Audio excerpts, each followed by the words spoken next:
Okay, being that we just started a new 13 weeks and we wrapped up assessments, it's a perfect time to focus on the muscle, okay? Like an investor will tell you, focus on the money. So this is often overlooked, and I want to show you guys using myself as an example just for simple math of how if we focus on the muscle, how we can use just focusing on that one item really work to our advantage. A lot of times when we wrap up scans, it happens to all of us. Even me will say, well, how come my body fat percentage didn't go down? Okay, so if we take me for example, I usually weigh more than this, but at the time of scans, when I tell people don't focus on the scale, forget the scale. We're only talking this to get the number. I was this weight, I had this much muscle, and I had this much fat, leaving me here with this percentage, okay? Let me show you how to shift focus to here, and you can really make a huge impact with changes. Now, if I had here focused on muscle, let's say this 13 weeks, I said, I'm gonna ignore this, I'm gonna ignore this, or I'm gonna focus on this, ignore this part, okay? Let's just say I was able to put on 3 pounds of muscle via strength training and eating right. My fat content didn't change. I would go to 13% simply by putting on 3 more pounds of muscle, even though I stayed the same amount of fat. The scale might have climbed up a few pounds, but the difference in appearance from 15% down to this would be dramatically different because it's taking up less space in my body, making me have that toned look that everyone's going.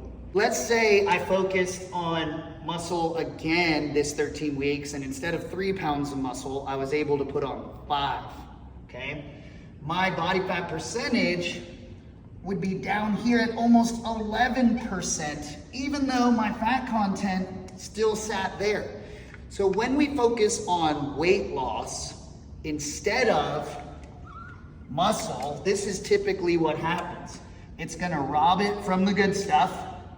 It'll probably stay here. Yes, your weight will be down, so you're happy, oh, the scale dropped.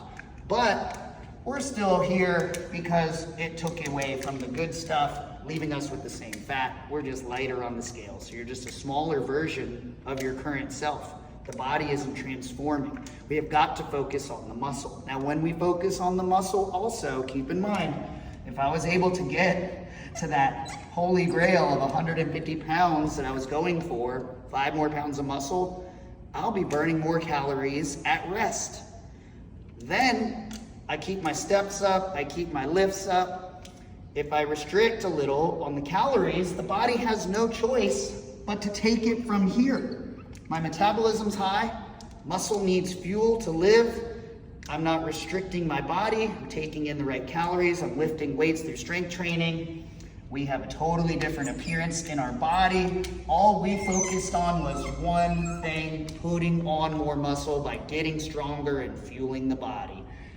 That's how it's done, and that's how we do it without robbing weight from the wrong places in our body. Now, what's really cool, if you are new to strength training, you have the advantage. Someone that's been doing it, this will be my 11th year with Tighten Up, I'm at a disadvantage, okay? My amount of muscle I can put on goes less and less every year. So if you're brand new, you can do what's called the holy grail of fitness, which is lose fat and build muscle at the same time.